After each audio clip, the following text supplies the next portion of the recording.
I feel like this is a big moment. Episode 10. When we started this project, I knew it would be going on for a while, but I don't think it quite hit me we would get to week 10 and have so much left to build. But I also didn't really realise that we would build so much. To be honest, each week the park has just spiralled and we have ended up designing and building stuff we never imagined we were going to build. And with this week, I am finally going to finish building the primary builds in the carnivore area so that we can move on into the final zone of the park. So welcome back to Building Jurassic Park. Martha building the swamp pen saw an end of an era for me.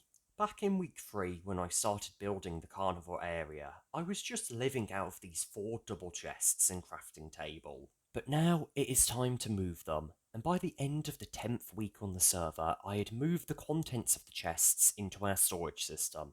When Martha had finished building the pen, I quickly made a trip back to the laboratory to create some susho and dinosaur crocodile eggs, before placing them in the pen. With that sorted, I only really had a few builds left. The first one that I wanted to get out of the way was the restaurant build. For it, I built this 2-floor semicircle with a pouncing raptor skeleton in the middle. For the name, I didn't really know what I wanted it to be, but I knew it should be something raptor related. Maybe Raptor House or something? I tried to design this sort of like book stand for waiters to book people in. To make it, I used chisel and bits, and while I don't think it turned out too great, I do think it serves its purpose.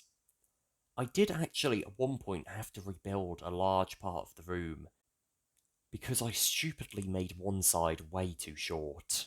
The kitchen has this nice little curtain where the cooks can just shut it if they want to pretend they don't exist so everyone else leaves them alone. The kitchen leads into this super small pen that has a window connected to it, allowing the customers to view in. At some point I plan on putting some small compies or procmos in there just to add a bit more of life to the carnival restaurant.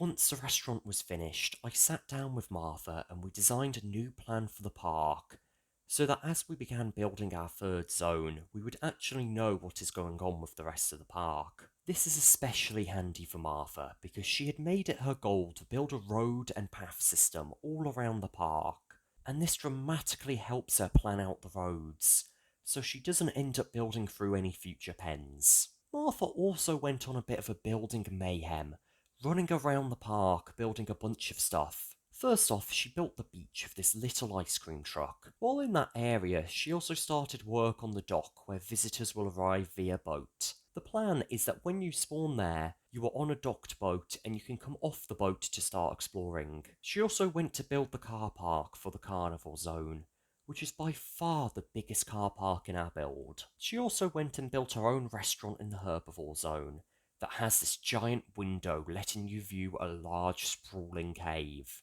As Martha was building all this, I was building our Spinosaurus pen. Apart from being one of the furthest builds in the zone, it also serves as a bit of a connection between the carnivore zone and the future aquatic zone. Hilariously, the Spinosauruses are so big that even their newly hatched babies are more or less the size of a player. When I finished the pen, I was left with a decent sized space in the middle of the walkway. So to fill it, I built this little food hut that serves small procmo legs and also tacos, where all the meat is from dinosaurs. I am at some point going to go around and build a bunch more huts around the park, each serving different types of food, just so visitors have more options. As I've mentioned, the next zone is going to be the aquatic zone, where all of our water dinosaurs will be. A key part in helping us to build this is going to be the boats that can speed up the process of traversing the area, and also the other large lakes that make up this park. This middle lake I used as an experiment by building this waterhouse hut, where we can store the 2 boats I built.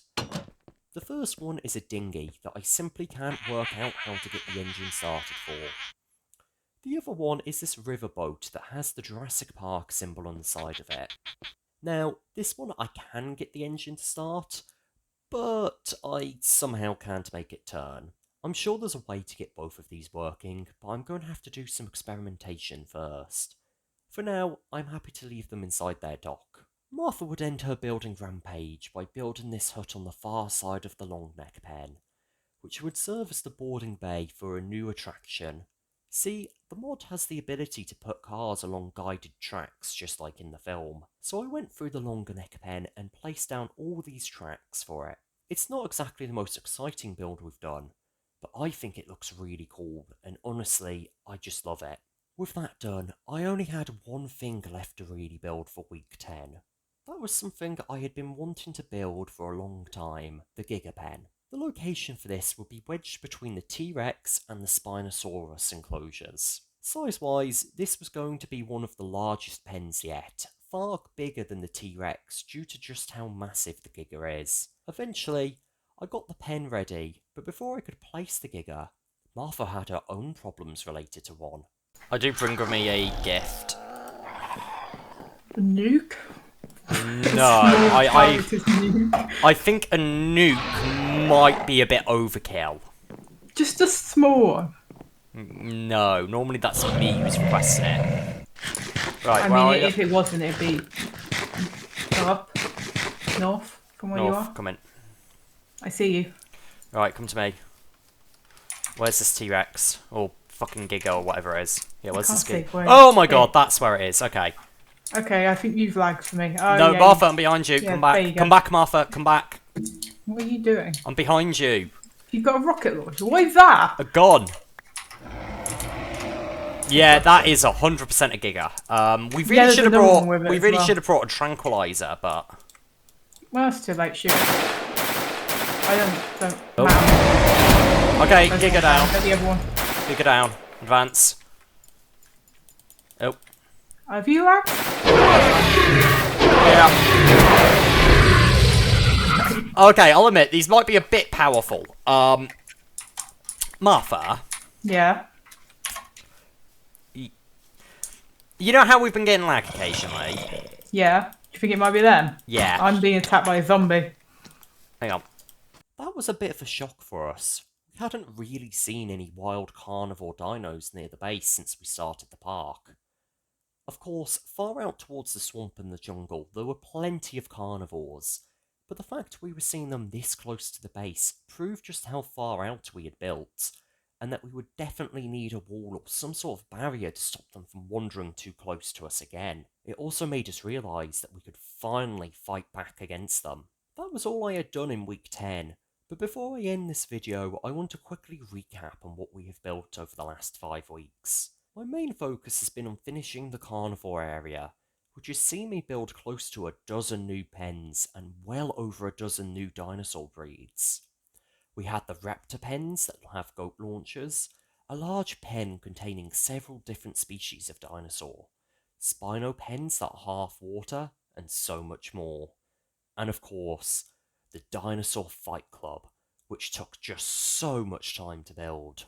These 5 weeks have also seen a mass expansion of the park as a whole, with entire new sections such as the Gallimimus pen and its hotel being built, and Martha upgrading the road and path system to cover almost the entire left side of the park, with there now being a few more car parks and helipads spread around. From a utility point of view, we had some massive additions with the auto smelter being done, a new, far more efficient system of ore collection being created in the auto miner, and of course, the nuclear reactor that powers it all, and the train system that allows for far faster travel across the park. I am not sure how many weeks we have left, but I am aiming for at least 5 more weeks of building before we come close to fully finishing the park. So join us next time on Building Jurassic Park.